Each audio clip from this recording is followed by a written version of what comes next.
കേരളം കണ്ട ഏറ്റവും വലിയ സ്ത്രീവിരുദ്ധ ഗവൺമെൻറ്റാണ് ഇന്ന് കേരളം ഭരിക്കുന്നത്. ബഹുമാനപ്പെട്ട ഹൈക്കോടതിയുടെ ഇന്നത്തെ പരാമർശങ്ങൾ അതീവ ഗൗരവ സ്വഭാവത്തിലുള്ള ഒന്നാണ്. ഇത്രയും കാലം ഹേമ കമ്മിറ്റി റിപ്പോർട്ട് പൂഴ്ത്തിവെച്ച ഈ ഗവൺമെന്റിനെതിരെ ബഹുമാനപ്പെട്ട ഹൈക്കോടതി നിശിതമായ വിമർശനമാണ് നടത്തിയിരിക്കുന്നത്. വാസ്തവത്തിൽ ഹേമ കമ്മിറ്റി റിപ്പോർട്ട് പൂഴ്ത്തിവെക്കേണ്ട ആവശ്യം എന്തായിരുന്നു? ആരെ സംരക്ഷിക്കാൻ വേണ്ടിയായിരുന്നു? മാത്രമല്ല, കോടതി എന്ന് പറഞ്ഞതിൻ്റെ വെളിച്ചത്തിൽ ഹേമ കമ്മിറ്റി റിപ്പോർട്ടിൻ്റെ മുഴുവൻ ഭാഗങ്ങളും പുറത്തുവിടണം. കമ്മിറ്റി റിപ്പോർട്ടിൽ പറഞ്ഞ പ്രകാരം എഫ്ഐആറുകൾ എടുക്കണം. മൊഴികളിൽ പറഞ്ഞിട്ടുള്ള കാര്യങ്ങളുടെ അടിസ്ഥാനത്തിൽ എഫ്ഐആർ എടുക്കുകയാണ് വേണ്ടത്. പ്രത്യേക അന്വേഷണ സംഘവും അത്തരം എഫ്ഐആർ എടുത്ത് കേസുമായി മുന്നോട്ട് പോകണം. ഈ അന്വേഷണം ഒരു പ്രഹസനമാക്കി മാറ്റാനാണ് ഗവൺമെന്റ് ശ്രമിക്കുന്നത്. അതിനെതിരായിട്ടാണ് ഇന്ന് ഹൈക്കോടതിയുടെ ശക്തമായ ആ വിമർശനമുണ്ടായിരിക്കുന്നത്. ഇത് നമ്മളൊക്കെ നേരത്തെ പറഞ്ഞ കാര്യങ്ങളാണ്. ഹേമ കമ്മിറ്റി റിപ്പോർട്ടിലൂടെ പുറത്തു വന്നിട്ടുള്ള കാര്യങ്ങൾ മറച്ചുവെച്ച് ആരെയൊക്കെയോ സംരക്ഷിക്കാൻ ഗവൺമെന്റ് ശ്രമിക്കുകയാണ്. ആ സംരക്ഷണം ഇപ്പോഴും തുടരുകയാണ്. മാത്രമല്ല, ഇതുവരെ ഇത് ധാരാളം വസ്തുതകൾ ഇപ്പോഴും ഗവൺമെന്റ് മറച്ചു പിടിക്കുകയാണ്, പൂഴ്ത്തിവെക്കുകയാണ്. അപ്പോൾ കുറ്റക്കാരെ സംരക്ഷിക്കാനും വേട്ടക്കാരോടൊപ്പം നിൽക്കാനുമാണ് ഗവൺമെന്റ് ശ്രമിക്കുന്നത്. അപ്പോൾ വേട്ടക്കാരെ സംരക്ഷിക്കാൻ വേണ്ടിയാണ് ഗവൺമെന്റ് ഈ പരിശ്രമങ്ങളെല്ലാം നടത്തിക്കൊണ്ടിരിക്കുന്നത്. അപ്പോൾ ഇരകൾക്ക് സംരക്ഷണം കൊടുക്കേണ്ട ഉത്തരവാദിത്വമുള്ള ഗവൺമെന്റ് വേട്ടക്കാരോടൊപ്പം നിൽക്കുന്ന കാഴ്ചയാണ് നമുക്ക് കാണാൻ കഴിയുന്നത്. അപ്പോൾ അടിയന്തരമായി ഈ കാര്യത്തിൽ എഫ്ഐആർ ഇട്ട് അന്വേഷണം നടത്തണം, റിപ്പോർട്ട് മുഴുവൻ പുറത്തുവിടണം. എന്നാൽ മാത്രമേ ഇത് സംബന്ധിച്ചുള്ള വ്യക്തത വരികയുള്ളൂ. അതിന് ഇനി അമാന്തം കാണിക്കാൻ പാടില്ല. ഗവൺമെന്റ് ഈ കാര്യത്തിൽ എന്താണ്, ആരെയാണ് സംരക്ഷിക്കാൻ പോകുന്നത്, സംരക്ഷിച്ചുകൊണ്ടിരിക്കുന്നത് എന്നത് വ്യക്തമാക്കേണ്ട സന്ദർഭമായിരിക്കുകയാണ്. ബഹുമാനപ്പെട്ട ഹൈക്കോടതി ഇന്ന് നടത്തിയ വിമർശനത്തിന്റെ അടിസ്ഥാനത്തിൽ അടിയന്തര നടപടികൾ സ്വീകരിക്കാൻ ഗവൺമെന്റ് തയ്യാറാകണം. ഇതാണ് എനിക്ക് അഭ്യർത്ഥിക്കാനുള്ളത്.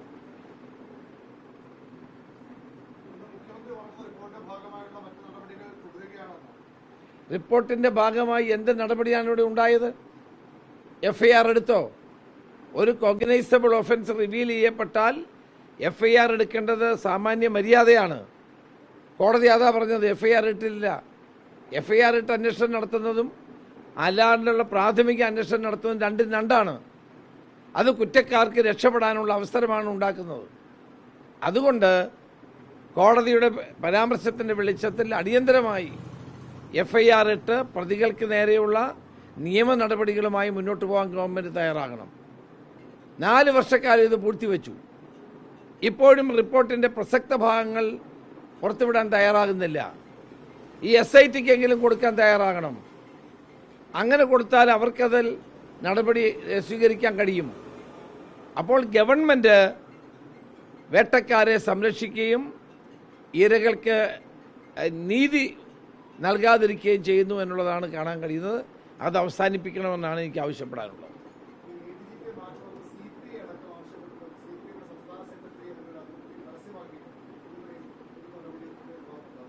മുഖ്യമന്ത്രി ADGP ലോ ആൻഡ് ഓർഡറിനെ സംരക്ഷിക്കുകയാണ്. അദ്ദേഹത്തിന് ആ സംരക്ഷണം ഉറപ്പുവരുത്തുന്നതിൻ്റെ കാരണങ്ങൾ എല്ലാവർക്കും അറിയുന്നതാണ്. മുഖ്യമന്ത്രിക്ക് ADGPയെ ഭയമാണ്. മാറ്റാൻ അദ്ദേഹത്തിന് അതുകൊണ്ടാണ് കഴിയാത്തത്. മുഖ്യമന്ത്രി അല്ലെങ്കിൽ ഇത്രയും വലിയ വിവാദം ഉണ്ടായിട്ടും ഈ ADGP ലോ ആൻഡ് ഓർഡറിനെ ആ സ്ഥാനത്ത് തന്നെ നിലനിർത്തിയിരിക്കുന്നത് എന്തിനാണ്? എന്തുകൊണ്ട് മാറ്റുന്നില്ല? അപ്പോൾ ആ CPI ആവശ്യപ്പെട്ടിട്ടും പാർട്ടി സെക്രട്ടറി ആവശ്യപ്പെട്ടിട്ടും ഒന്നും മാറ്റാതിരിക്കുന്നതിൻ്റെ പിന്നിൽ വലിയ രഹസ്യങ്ങളുണ്ട്. അതുകൊണ്ട് ഇത് മാറ്റാൻ കഴിയില്ല എന്നതാണ് വസ്തുത. ഇത്രയും ദിവസമായിട്ട് മുഖ്യമന്ത്രി ഇക്കാര്യത്തെപ്പറ്റി സംസാരിച്ചിട്ടില്ല. ഭരണകക്ഷിയിലെ ഒരു MLA അദ്ദേഹത്തിനെതിരായി ആരോപണം ഉന്നയിച്ചു. CPI ആവശ്യപ്പെടുന്നു. എന്നിട്ടും പാർട്ടിക്കകത്ത് തന്നെ അഭിപ്രായങ്ങൾ ഉയരുന്നു.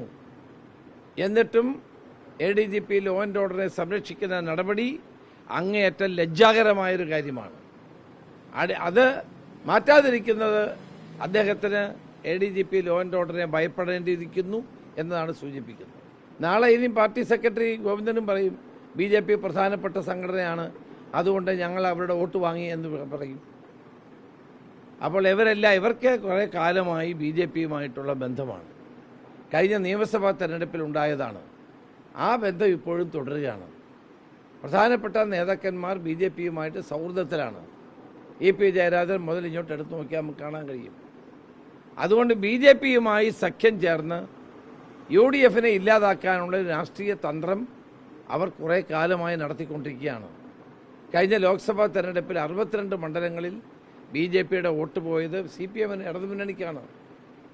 അപ്പോൾ ആ രാഷ്ട്രീയം ഇപ്പോഴും തുടരുകയാണ്. അത് മനസ്സിലാക്കാൻ കേരളത്തിലെ ജനങ്ങൾക്ക് കഴിയേണ്ടിയിരിക്കും.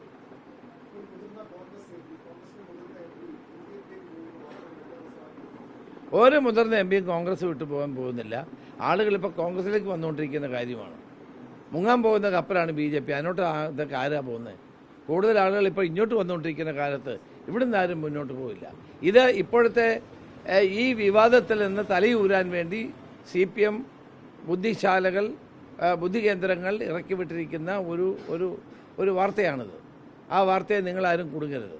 ഒരു MPയും കേരളത്തിൽ നിന്ന്, ഇന്ത്യയിൽ നിന്നോ ഒരിടത്തു നിന്നും കോൺഗ്രസ് വിട്ട് BJPയിലേക്ക് പോകുന്ന പ്രശ്നമേ ഇല്ല.